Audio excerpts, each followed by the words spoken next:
हिमाचल प्रदेश और उत्तराखंड को देवी देवताओं की धरती कहा जाता है।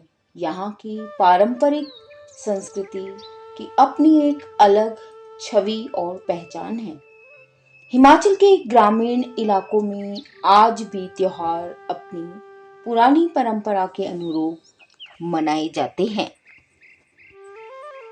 इनमें से एक ऐसा ही त्योहार है बूढ़ी दिवाली। जी हाँ, सही सुना आपने, बूढ़ी दिवाली।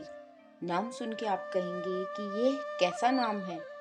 तो यह दिवाली है जो हर साल पहाड़ी क्षेत्रों में धूमधाम से मनाई जाती है।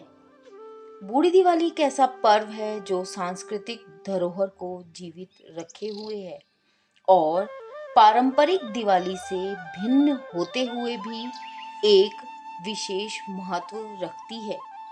यह पर्व सामाजिक, सांस्कृतिक और धार्मिक दृष्टि से पहाड़ी क्षेत्रों के लोगों के लिए अत्यंत महत्वपूर्ण है।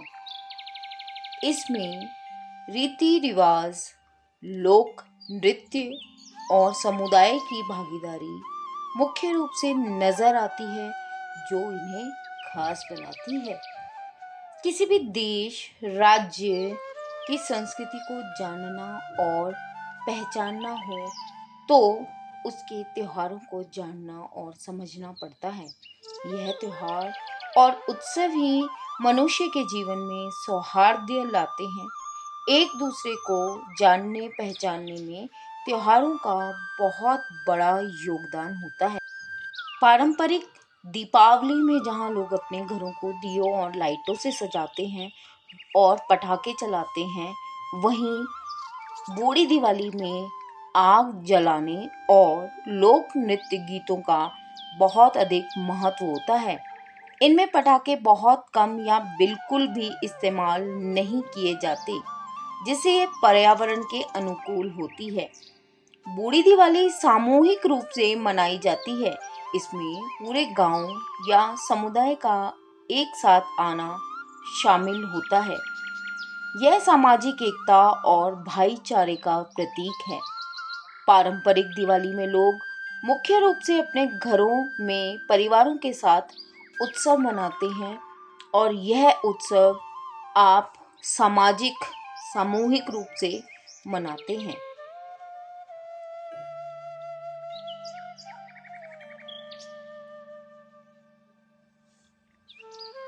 बूढ़ी दिवाली से लगभग 1 महीने के बाद मनाई जाती है, जबकि पारंपरिक दिवाली जो है वो कार्तिक अमावस्या को मनाई जाती है, हम सब जानते हैं।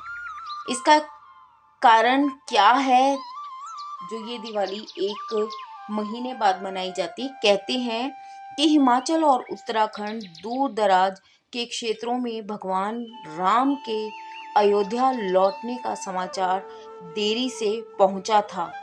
जब यहाँ के इस क्षेत्र के लोगों को यह समाचार मिला, तब उन लोगों ने बहुत उत्सव मनाया, लकड़ियों के ढेर को इकट्ठा कर आग लगाई।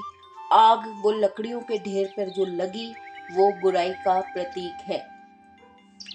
दूसरी कहानी यह भी है कि कहते हैं इस दिन सीता मैया अयोध्या वापस जब लौटी तो उन्हें सारे अधिकार सौंपे गए थे। इस दिन सभी बूढ़ी बुजुर्ग औरतें घर की बहू को सारे अधिकार सौंपती हैं और चाहती हैं कि वह यह अधिकार संभालें। बूढ़ी दिवाली के दिन कई गांवों और समुदायों में लोकगीत, नाटक और अन्य सांस्कृतिक कार्यक्रम आयोजित किए जाते हैं। लोग इन कार्यक्रमों में बढ़ चढ़कर हिस्सा लेते हैं और अपनी संस्कृति को जीवित रखते हैं। इस दिन बच्चे विभिन्न प्रकार के पारंपरिक खेल खेलते हैं और उत्सव में हिस्सा लेते हैं। यह दिन उनके लिए भी बहुत आनंदमय होता है। इस दिन सामूहिक भोजन का भी आयोजन किया जाता है। लोग एक साथ बैठकर भोजन करते हैं, जिससे आपसी प्रेम और सौहार्द बढ़ता है। जो इस दिन व्यंजन परोसे जाते हैं वो पारंपरिक व्यंजन ही होते हैं, जैसे पूड़े, मालपुए, खीर, सिड्डू आदि। और इस दिन अपने पशुओं की भी पूजा की जाती है, उन्हें खास तरह का भोजन दिया जाता है। इस तरह से लोग अपने पशुधन और कृषि के प्रति कृतज्ञता व्यक्त करते हैं। इस अवसर पर लोग पारंपरिक वाद्य यंत्र जैसे कि ढोल, नगाड़े, करनाल आदि की धुन पर नृत्य करते हैं। स्थानीय लोक नृत्य और गीत बूढ़ी दिवाली का महत्वपूर्ण हिस्सा होते हैं। यह उत्सव सामूहिक रूप से मनाया जाता है, जिसमें सभी लोग हिस्सा लेते हैं। तो जो ये बूढ़ी दिवाली है, इसकी सबसे मुख्य परंपरा है लकड़ियों के ढेर को जलाना। और यह आग जलाना बुराई पर अच्छाई की जीत मानी जाती है। और लोग एकत्रित होकर आग के चारों तरफ नाचते हैं। आग की वो जो लंबी लंबी मशालें हैं उससे एक दूसरे पर प्रहार भी करते हैं, लेकिन किसी को चोट नहीं लगती है। यह एक खास पर्व है जो अपनी अनूठी परंपराओं और रीति रिवाजों से जुड़ा हुआ पर्व है।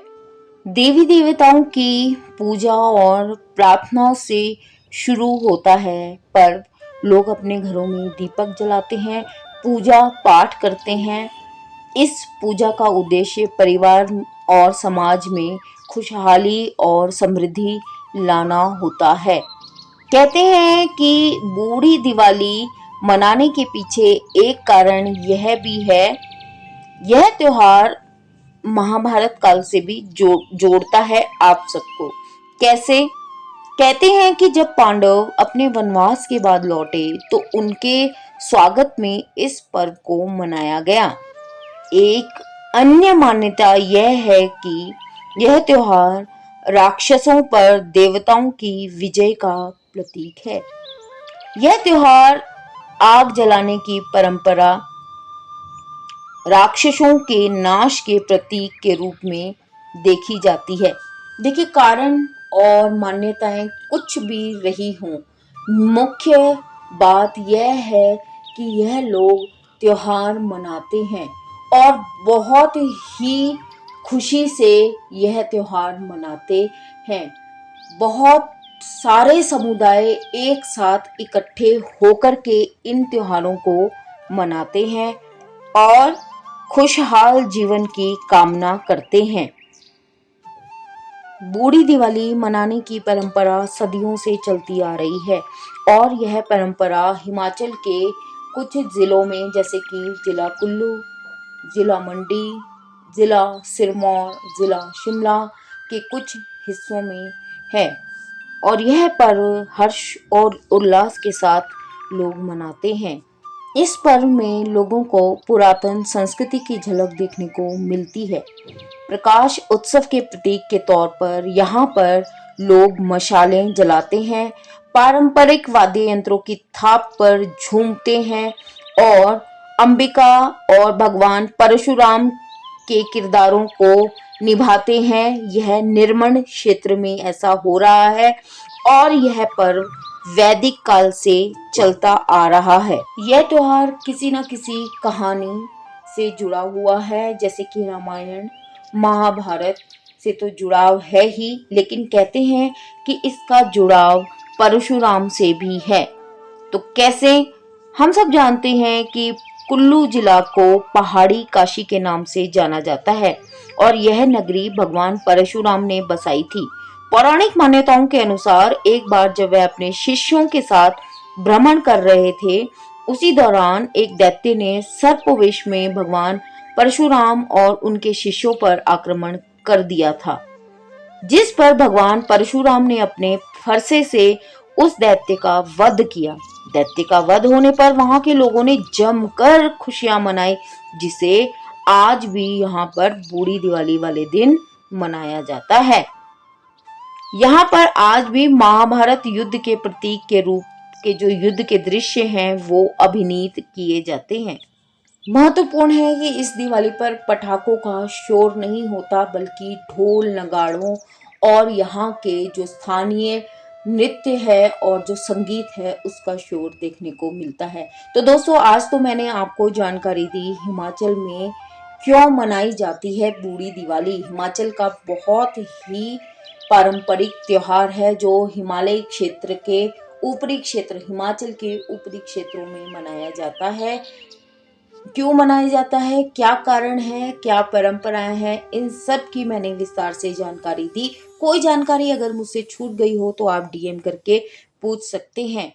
इसी तरह अपने त्योहारों, अपनी संस्कृति को मनाते रहें, अपनी संस्कृति को बचाते रहें, अपनी संस्कृति में डूबते रहें, उतरते रहें। इसी तरह की ना जाने कितनी अनोखी परंपराएं आज भी बहुत सारे क्षेत्रों में मनाई जाती हैं।